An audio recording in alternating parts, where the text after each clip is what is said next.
ત્યારે 3 દિવસ પારાયણ છે પપ્પાના ઘરે. લગભગ કેટલા લગભગ 21 વર્ષથી સભા થાય છે, 20-21 વર્ષથી બુધવારે દર બુધવારે મારા પપ્પાના ઘરે. અત્યારે 3 દિવસ 3 દિવસીય પારાયણ છે, એટલે એનો વિડીયો હમણાં તમને બતાવું.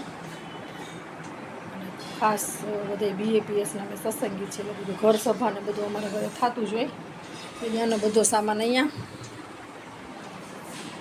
અને વહેલા ફટાફટ જમવાનું 8:30 વાગ્યા છે. ફટાફટ ઘણા બધા બેનિફિટ છે. મેં પોતે 5-10 વર્ષ પછી આપે, પણ આપણે કંઈ આપીએ નહીં. ભગવાન કઈ માઇક મેગેજ કરીએ કે કંઈક આપો, પણ કંઈક આપો તો હું